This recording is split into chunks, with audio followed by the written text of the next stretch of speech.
Hey everybody, do you have to feel connected before you have sex? That's something we're going to be talking about today on our Friday Roundup. Hey yes. Becca. Hello.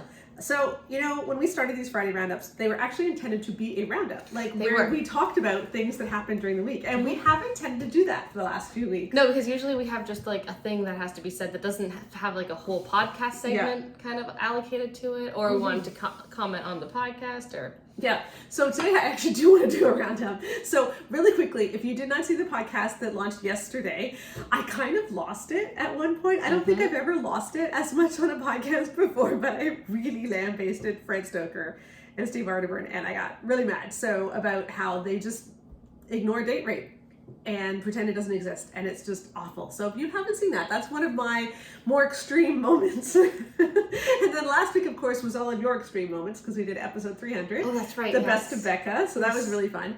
But there's been several different conversations that have been going on different social media platforms based on some of the things that I put up this weekend. I want to talk about two of them in particular. One was a stitch that I did of a video. So I did this on Instagram, and I think I posted it on, I don't know, other places too, about the question, do you need to feel connected to have sex? Yes, because someone had put up a video in essence saying like, you don't need to feel connected to have sex, you just need to have sex to make sure that your marriage is strong, and then you'll feel connected because you've had sex no matter what. And because when you take care of your husband's needs, he's more likely to take care of yours, and subconsciously he's going to feel better about you, and so it builds. I love it when you have to build on your husband's affection for you on the subconscious level. Can't we just have a conscious affection for one another? That was kind of weird. And so I took onus. I not onus. What is the word? Took notice. Took umbrage. I don't know. I don't know what I was trying to say. But I said no. That's not okay. And I shared how 16% of women, their primary emotion after sex is feeling used. And that's of all women. If you just take the women who don't feel connected and then you ask them how they feel afterwards, like if they have sex without feeling connected, it's probably a circle in a Venn diagram, okay? Like it's not good. And we know that when women have sex, when they're not connected, when that sex isn't good for them, we have a 47-point orgasm gap in the evangelical church, then you can't put up with that forever. But what I couldn't believe was how many women said things like, I read both The Great Sex Rescue and I watched this influencer, and you guys are saying the same thing. And it's like, what she's saying here is a perfect example of chapter 6 for The Great Sex Rescue. It's almost quoted word for word in multiple places about these kind of teachings that sound like they're nice, but they're not. Yeah, because the problem here is that I think what ends up happening, there's a lot of different situations when people react to criticisms of people who they like. Is, first of all, if they see themselves in the thing that's being criticized, people are going to feel defensive, right? Like if you are someone who has sex primarily so that your husband feels loved, rather than because you enjoy sex, you're going to feel, it's going to make you feel defensive when someone says, actually, this isn't good for your marriage long term, because you feel like, well, I'm doing this for my marriage and I'm being a good wife and I'm doing my job, and I like it. I like feeling loved. Even if I don't like sex very much, it's good for our marriage, and he's in a better mood and everything's all better.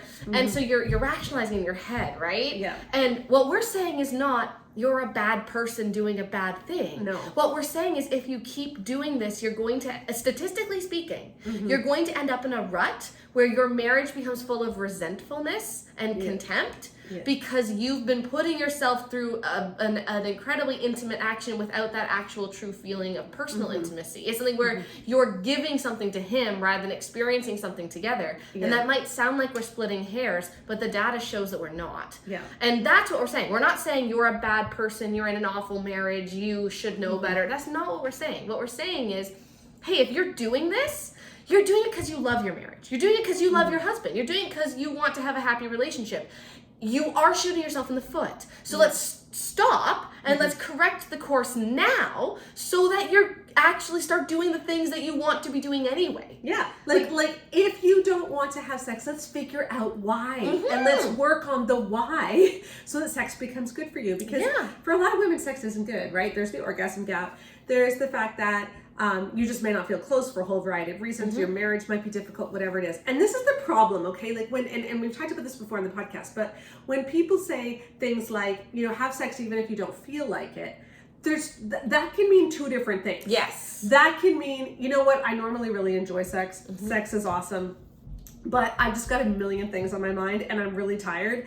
And so, it's just not up there on my like things I want to do. But I know if I jump in, it'll be good. Yes. And then there's people who are like, I actively don't want to have sex. Like, I don't want to. I don't enjoy it. It makes me feel used. It makes me feel gross.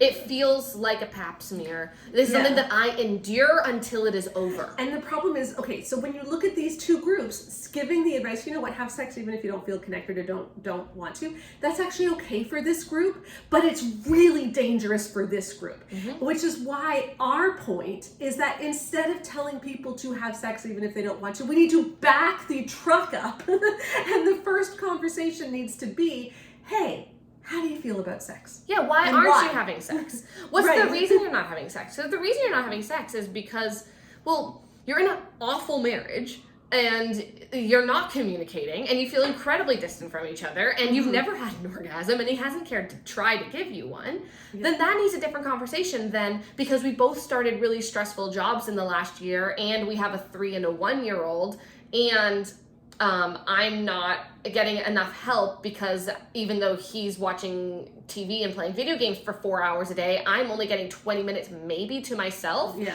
And my me time counts as me cleaning while I listen to an audiobook. Yeah. That needs different advice versus someone who's like, well, we just kind of got into bad habits where, well, he likes to go out and do this hobby in the evenings, but I'm really an early morning kind of gal, so I'm asleep by 9, and he's often not home until 9:30, and then so that couple needs to say, well, just prioritize it. Like that couple needs to be like, get your schedules in order, deal with the fact that you guys are just not organized right now, and remember that the things that you prioritize right now will be the things that flourish long term, and that includes your relationship. If we don't prioritize our relationships, they tend to just kind of fade a little bit, and it's not as good.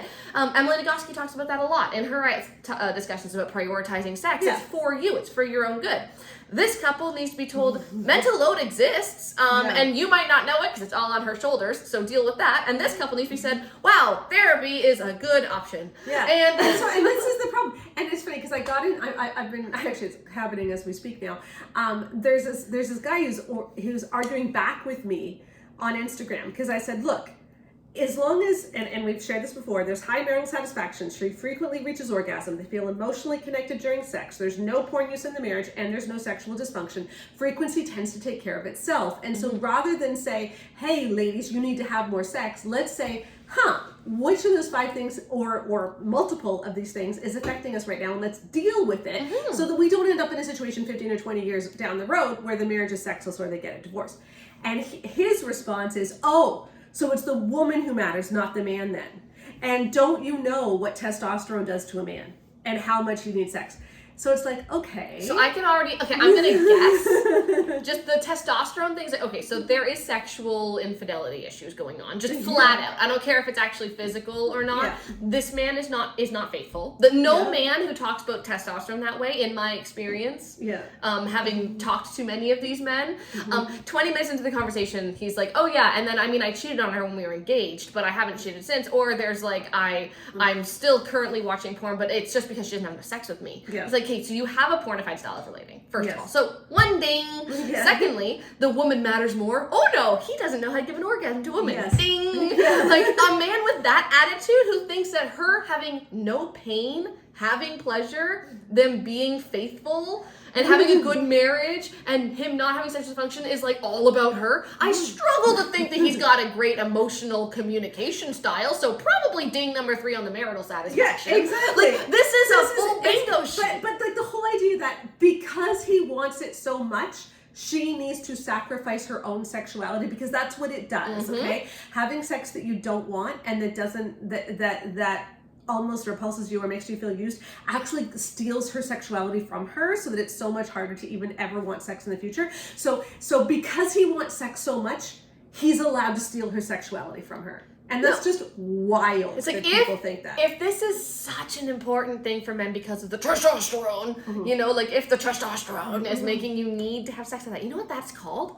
A motivator. Yeah. That should motivate you to have good sex. Yes. If you're like, but there's nothing about testosterone that requires a man to have bad sex. Yeah. There's nothing about testosterone levels that requires a man to not be able to pleasure a woman. Yes. Like, sex is not less good for men if the women like it. Yeah. And that's what I want to say to these men. Is like, anyway, I want to move on to the second thing. So if you're I just want to say, if you are a man who's going to come in our comment section or our DM saying, but my testes are getting testy, and so she needs to just give up on the whole orgasm thing because I have a fire in my little belly balls, then I'm going to immediately think that you don't know how to have good sex, because the kinds of men who focus on that, we have data. I'm just saying. So if you're gonna type an angry comment, just understand what it will make us think of you. Yeah. Okay. Second thing. That's gonna be in the best of Becca 6. Yes, I think it will. Okay. Other thing that's been going on. So I wrote a Substack article last week, which also published on the blog, about tests that we can use to tell if a Christian author or pastor or speaker is actually safe and healthy. Yeah. Like, are they speaking from data, etc. And one of the examples that I used was the idea that a pastor or a speaker may not even know what they don't know. I have to put on the do not disturb. Okay? Like, because just because you have an MDiv, all right, doesn't mean that you know stuff about marriage and sex. No. All right? And this the example. Sorry, I'm so sorry. It's MDiv, not MPIV. Sorry, I'm sorry. That was stupid. That was just... Okay. Gotta get on this. Okay. The example that I used was Tim and Kathy Keller's The Meaning of Marriage. And we talked about this in The Great Sex Rescue because they had an anecdote where early in their marriage, they had been having sex. And if at the end of it, like Tim Keller says, if at the end I asked her how it was and she said it just hurt, I would be devastated and she would be too. And then they talked about it, and what they decided was that aiming for her pleasure was too complicated, and so they would just focus on what they could give instead of what they could get, and that was theoretically, Tim would aim for her pleasure and Kathy would aim for his pleasure, but this wasn't... Like, let's be very clear what happens then. Like, if her orgasm isn't happening, so she's just not going to worry about it anymore, he doesn't suddenly try new things. Yeah, she doesn't. Because actually, sex works actually best in these situations where they both aim for her pleasure, not where she aims for his. But anyway, let's put all that aside. The point was that it just hurt comment, because what they were saying was that they would have intercourse all the way to his climax, and she would be in pain and she wouldn't tell him, and they normalized that. And so what happened was, a couple of years ago, a woman went forward on Twitter, as it was called then, and explained how she had endured painful sex for a decade because she had read this anecdote and she thought, oh, I guess having painful sex is normal. And Kathy hadn't spoken up during sex to say it hurt, and so she didn't speak up. And then a bunch of other women said, I experienced the same thing after reading The Meaning of Marriage.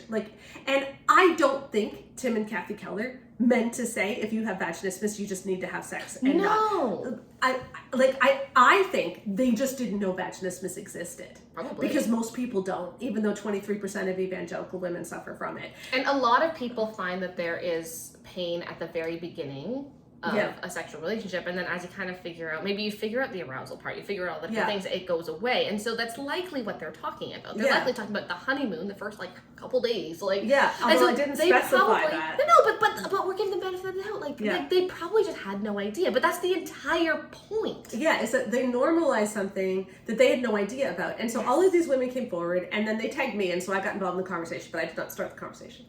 And Tim and Kathy Keller jumped in and basically blamed these women for misunderstanding them, and for blaming them for something that they felt wasn't their fault. And so my point was that I had felt that was a really sad encounter, because they had the chance to apologize and say, we never meant that to happen. You know what? We're just going to put a couple of sentences in the book explaining that sexual pain disorders exist and warning women, if you have it, please see a pelvic floor physiotherapist.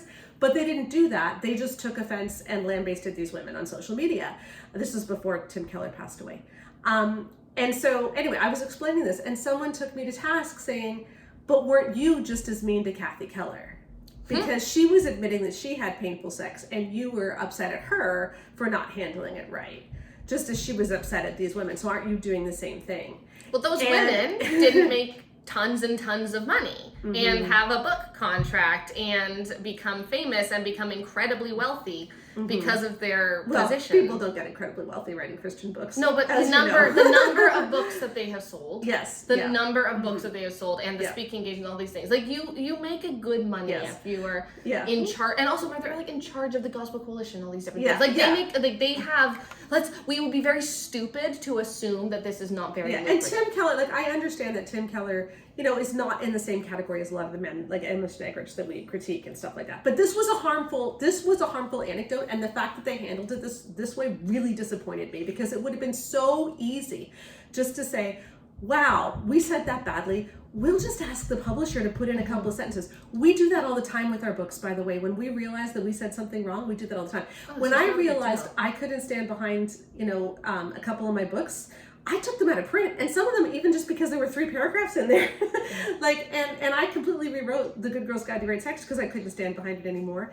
And it wasn't even that bad. It still passed our rubric. It still passed our rubric with flying colors. I think it scored 48 out of 48, but it wasn't up to my standard. Yeah. Okay. So it's like, it is not difficult to go to a publisher and say, hey, can we just change the sentence? But they didn't do that. And above that, the thing that I find so frustrating about specifically the Tim Keller conversation about this is he had a reputation. And what people keep saying is he's the one who had a soft heart. He was reachable. He was humble. I'm like, well, where's the humility?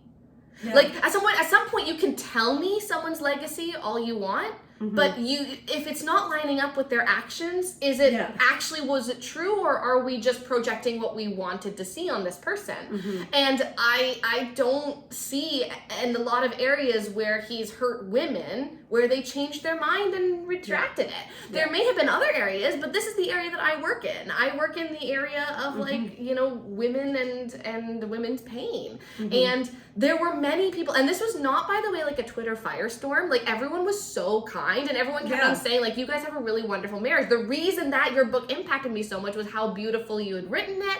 Like, it wasn't like, you guys are awful people. Everyone was just like, this was a bad anecdote that needs to be removed. Yeah. And they came on and were like, pretty much, your fault. You were too stupid to think that. I mean, No, but that was the feeling that these women got, and that is valid. If you want to be seen as someone who's loving and humble, they were not loving and humble towards these women. Yeah. And I think that, like, as someone who is working in this space at probably like 1/1000th of the reach and fame of Tim and Kathy Keller, we hold ourselves to a higher standard. And that's what makes me so angry. Yeah. Is it's like all these people, Gary Thomas, Shanti Feldon, Emerson Eggrich, Stephen Fred, Steve, I have a mental block against Steve Arterburn and Fred Stoker. I have a mental block with those men because I'm like, you don't get any of this space. Yeah. No, but there's all these people are the same, where like they have so many books sold and they have so much influence and they have so much responsibility as a result, and it's like, do you not care about how you are wielding that? Yeah. And I think that's what I find so hard. So people have a lot of parasocial relationships with their favorite authors. They feel weirdly defensive of people when you don't need, it's not even an issue of like defending them. It's just like, just change that sentence. Yeah, like it wouldn't have been a big deal, because the point that this commenter was making to me is, but like, she was being vulnerable and now you're upset at her, and it's like, no, what I'm upset at her about is that it was pointed out to her that this was harmful, and instead of owning that and taking responsibility for that and fixing it, and it's a relatively easy fix, she didn't. And also, it wasn't splitting hairs over word choice. Like, I think there's a lot of times where I'm like, leave the author alone, guys. Like, there's a lot of times where I'm like, this is a personal preference issue where, like, honestly, it's not that big of a deal, and if we're fighting this battle, we're going to lose the war. There's a lot of that. Don't do that. Yeah. But when it's something where it wasn't even us bringing it up, it was the women who had read the book who were saying, hey, this incredibly well-documented issue that you talked about without realizing you were talking about actually affected the people who suffer with this very documented issue at a rate of like 1 in 5 women in the church at some point. Like, that's a big deal. That's the kind of thing that does matter. Again, if someone just has a sentence that you don't like, or you don't agree with their stance on missions or something, whatever. Then you don't have to. But we know this did harm. And so what I was no, mission's a bad example because it could be like really bad. I just mean like the focus, like not take up missions, put in worship music, okay? Yeah. Something that doesn't matter, right? Yeah. Where it's like, but I think worship music is emotionally manipulative.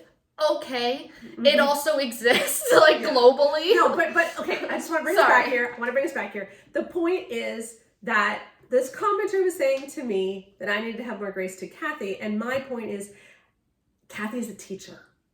And the teacher is responsible, and the New Testament makes that very clear. Not very many of us should become teachers, and teachers are going to be judged more harshly, and teachers have a responsibility. And when we say, "Hey, Emerson Eggerichs said something terrible here," people paint us as the attackers and him as the victim, and it's like, no. The victim are the readers who were hurt, and they need to matter. And in this whole conversation, it seems like we tend to identify with the author that we like, and we forget that the victims are actually the people that we don't know, that are just out there reading these books that we may never meet, but that are being hurt. And I just want to say they matter. You matter. And so your experience matters. If you're not feeling connected before sex, that does matter. And we just need to call people to more. And so those are just two things that we've talked about a lot that people still seem to misunderstand. And so I just thought it was important to go over them again. So please, if you haven't already, take a look at this week's podcast, because it was pretty awesome. We talked about the 4 different categories of euphemisms at sex, during sex, or that Christian authors use about sex and why they drive us batty. And it was a great podcast.